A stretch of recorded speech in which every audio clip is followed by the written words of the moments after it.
दोस्तों, क्या आपने कभी सोचा है कि हम भगवान श्री कृष्ण के जीवन से क्या सीख सकते हैं? तो आइए जानते हैं भगवान श्री कृष्ण के जीवन से सीखने वाले जीवन के सबक। भगवान कृष्ण विष्णु के 8वें अवतार हैं और भगवान से अधिक एक सच्चे आध्यात्मिक गुरु हैं जो इस ब्रह्मांड ने कभी देखे हैं। उन्होंने दुनिया को भक्ति और धर्म के साथ साथ अंतिम वास्तविकता के बारे में शिक्षित किया।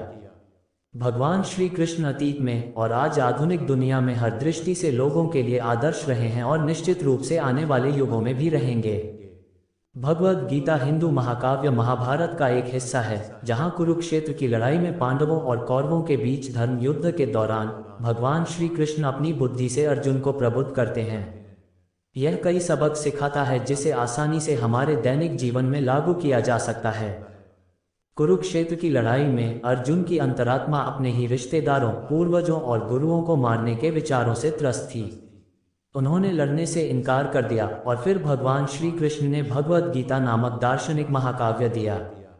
उन्होंने कहा, मैं इस ब्रह्मांड का एकमात्र निर्माता हूँ। मैं चाहूँ तो सुदर्शन चक्र से क्षण भर में शत्रुओं का संहार कर सकता हूँ, लेकिन मैं आने वाली पीढ़ी को कर्म स्वयं का कर्तव्य निभाना का महत्व सिखाना चाहता हूँ। पहला, कर्म का महत्व। कर्तव्य। भगवान श्री कृष्ण ने कहा, अपना कर्तव्य करो और उसके परिणाम से अलग हो जाओ, परिणाम से प्रेरित मत हो, वहां पहुंचने की यात्रा का आनंद लो। अंत में उन्होंने अर्जुन को दुश्मनों से लड़ने और नष्ट करने के लिए मना लिया। भगवान श्री कृष्ण कहते हैं कि यदि आप कर्म नहीं करेंगे या अपना कर्तव्य नहीं निभाएंगे तो आपको कुछ भी नहीं मिलेगा या परिणाम नहीं मिलेगा।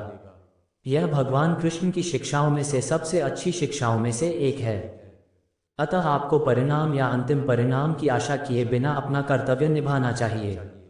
भगवान श्री कृष्ण कहते हैं कि जब मैं यह कह रहा हूँ, इसका मतलब यह नहीं है कि आशा रखना या आशावादी होना गलत है, लेकिन कर्मों के बिना आपका मार्ग भयानक होगा।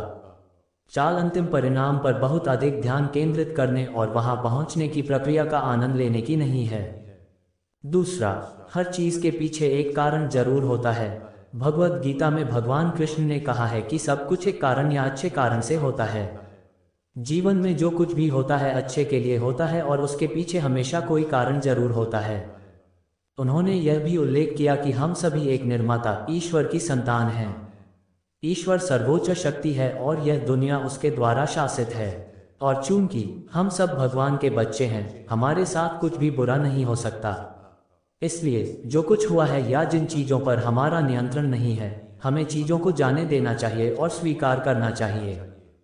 तीसरा, वर्तमान में सचेतना से रहना, माइंडफुलनेस। कृष्ण हमें वर्तमान क्षण में जीना सिखाते हैं।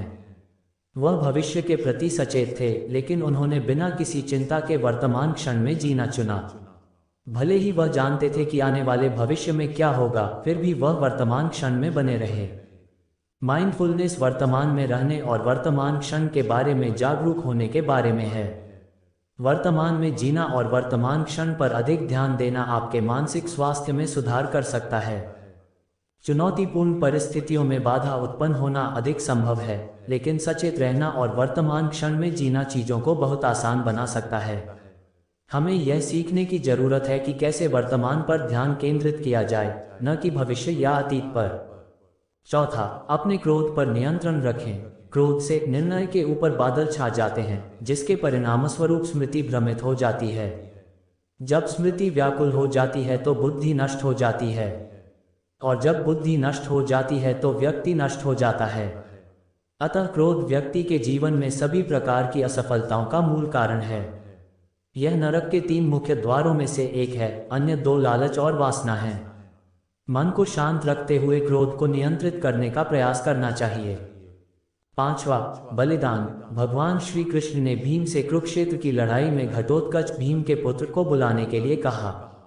यह कौरव सेना का सफाया करने के लिए नहीं था, बल्कि कर्ण को इंद्रस्त्र, एक घातक दैवीय हथियार का उपयोग करने के लिए मजबूर करने के लिए था, जिससे कोई भी जीवित नहीं बच सकता। उन्होंने यह सुनिश्चित करने के लिए ऐसा किया कि युद्ध जीतने की कुंजी यानी अर्जुन जीवित रहें। अतः उन्होंने एक प्रतापी योद्धा की बलि देकर पांडवों की विजय सुनिश्चित की। इसको हम अपने जीवन में कैसे उतार सकते हैं? वैसे ही जीवन में हमें सफलता प्राप्त करने के लिए कई चीजों का त्याग करना पड़ता है। त्याग के बिना कोई महत्वपूर्ण प्रगति या उपलब्धि नहीं हो सकती। यदि आप अपने आराम क्षेत्र, गर्व, अहंकार, समय, धन या सुरक्षा का त्याग करने को तैयार नहीं हैं, तो आप कभी भी अपने उच्चतम स्तर की सफलता प्राप्त नहीं कर पाएंगे। छठवां, नम्रता या विनय। भले ही भगवान श्री कृष्ण शानदार द्वारका के राजा और सारी सृष्टि के देवता थे, फिर भी वे विनम्र थे और हमेशा अपने बड़ों के प्रति जबरदस्त सम्मान दिखाते थे, चाहे वे उनके माता पिता हों या शिक्षक।